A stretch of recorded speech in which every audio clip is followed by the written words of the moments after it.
আসসালামু আলাইকুম রহমতুল্লাহি ওয়া বারাকাতুহু।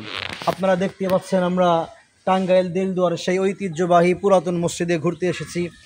মসজিদটা অত্যন্ত সুন্দর। আমরা দাদুর মুখ থেকে মসজিদ সম্পর্কে কিছু কথা শুনবো আর কি। দাদু আমাদেরকে মসজিদ সম্পর্কে কিছু তথ্য দেন বা এখানে কারা কারা ঘুরতে আসে এ সম্পর্কে আমাদের একটু জানান। আসসালামু আলাইকুম রহমতুল্লাহি ওয়া বারাকাতুহু। আমাদের সাথে ধরো। এই গ্রামের নাম হলো আটিয়া পরগনা। ঐতিহ্যবাহী জামে মসজিদ 1609 সালে তৈরি। বাংলায় 418 বছর চলে। এখানে সারা বিশ্বের মানুষ আহে, যতটি জাতি আছে ইনি জালন ফেরাদে খালিফা আদম থেকে শুরু মানুষ হিন্দু মুসলমান বৌদ্ধ খ্রিস্টান গারো কোচ মগ চাকমা পাদি কুতুতি মালি তেলি ঢুলি কামার কুমার ঋষি চারাল নমশূদ্র হিজরা 36টা জাত ধরে এখানে আছে। আইসে সারাদিন যায় এটা দেখে দেখে ভিডিও করে 1600 প্রকার নকশা।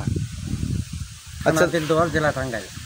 দাদু আপনার কাছে একটা প্রশ্নটা হচ্ছে, এই মসজিদটা যখন নির্মাণ করছে তখন থেকে কি এরকম কারুকাজ ছিল নাকি পরবর্তীতে এটা আবার কোনো কিছু করা হয়েছে? এর মধ্যে আর কোনো কিছু কাজ করা নাই। এই যা কারিকার্য দেখেন 1600 প্রকার নকশা, এই নকশা যে সময় করছে না ওই সময় ঠিকই এটা জিন দিয়ে তৈরি করেছে। জিন জিন জিন বুঝেন? এই মসজিদ জিন তৈরি করেছে।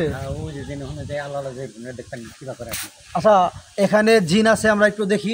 দাদু আমাদেরকে একটু দেখান, দেখি এটা জিনেদের ঘর করে দেওয়াছি, প্রস্তাব করে দেওয়াছি। এটা আজকে হালদি সাল পরে একটু রোজার মধ্যে একটু পর পর সাবধানে মাইরে দিলে মাইরে হালদি সাল না তা বলে আল্লাহ বাঁচি যাক।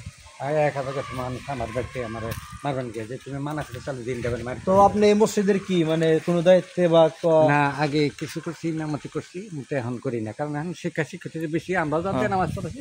তাহলে আপনি এখানে ইমাম ছিলেন। এখন কি বর্তমানে আপনার ভাতা বা কিছু এখান থেকে মসজিদ থেকে দেওয়া হয়?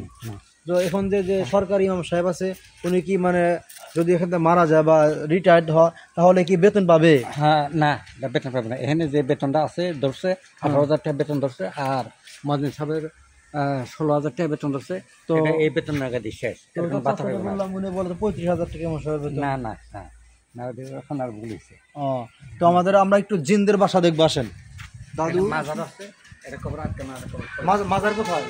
এই যে মাজার, এটাই মাজার। এই মাজার এখানে এটা আটকানো আছে, আর এটা খোলা। আর এর ভিতরে কি? এটা কি? এখানে সালাম দেয় ঢুকেন ওই পর্যন্ত। আসসালামু আলাইকুম হেলার কবর বসে ওখানে ঢুকেন। সমস্যা হবে না? জুতা খেয়ে যায়, সমস্যা হবে নাকি? হ্যাঁ, সব খেয়ে জুতা খেয়ে সালাম দেয় লাগবে। আপনারা এখানে দেখতে পাচ্ছেন এটা জিনদের বাসা। এখানে জিন থাকে নাকি? জিন পড়ে থাকে নামাজ পড়ে নামাজ পড়ে ভিতরে। এখানে নামাজ। আচ্ছা, হয়েছে আসেন।